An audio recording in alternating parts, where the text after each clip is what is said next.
بسم اللہ الرحمن الرحیم۔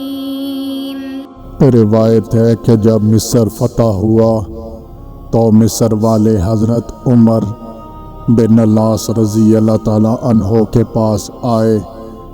اور کہنے لگے کہ ہماری قدیم عادت ہے کہ اس مہینے میں دریائے نیل میں بھینٹ چڑھاتے ہیں،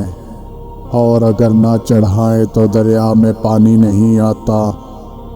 ہم ایسا کرتے ہیں کہ اس مہینے کی 12ویں تاریخ کو ایک لڑکی کو لیتے ہیں جو اپنے ماں باپ کی اکلوتی ہو، اس کے والدین کو دے دلا کر رضامند کر لیتے ہیں اور اسے بہت عمدہ کپڑے، بہت قیمتی زیور پہنا کر، بناؤ سنوار کر اس نیل میں ڈال دیتے ہیں تو اس کا پانی چڑھتا ہے، ورنہ پانی چڑھتا نہیں۔ سپہ سالار اسلام حضرت عمر بن العاص رضی اللہ تعالیٰ عنہ فاتح مصر نے جواب دیا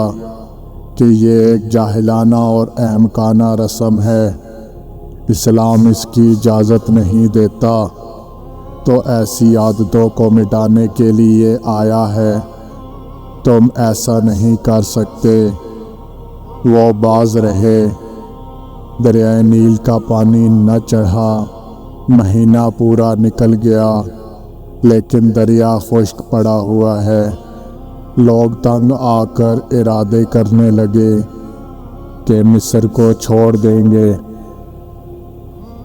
یہاں کی بدوباش ترک کر دے۔ اب فاتح مصر کو خیال گزرتا ہے اور دربار خلافت کو اس سے مطلع فرماتے ہیں۔ اسی وقت خلیفہ المسلمین امیر المومنین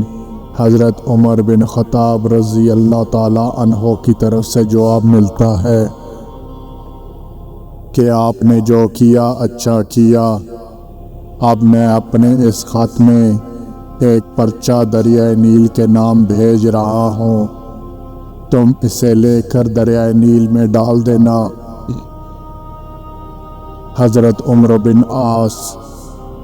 رضی اللہ تعالیٰ عنہ نے اس پرچے کو نکال کر پڑھا تو اس میں تحریر تھا کہ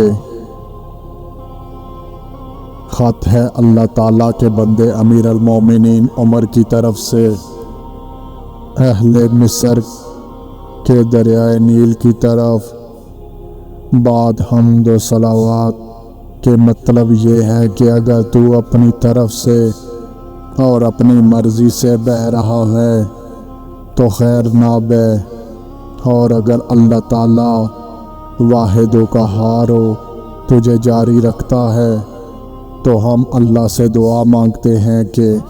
وہ تجھے رواں کر دے۔ یہ پرچہ لے کر حضرت امیر عسکر رضی اللہ تعالیٰ عنہ نے دریائے نیل میں ڈال دیا۔ ابھی ایک رات بھی گزرنے نہ پائی تھی کہ دریائے نیل میں 16 ہاتھ گہرائی کا پانی چلنے لگا، اور اسی وقت مصر کی خشک سالی تر سالی سے گزارنی سے بدل گئی۔ خط کے ساتھ ہی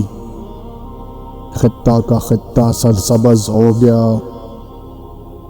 اور دریا پوری روانی سے بہتا رہا۔ اس کے بعد سے ہر سال جو جان چڑھائی جاتی تھی وہ بچ گئی، اور مصر سے اس ناپاک رسم کا ہمیشہ ہمیشہ کے لیے خاتمہ ہو گیا۔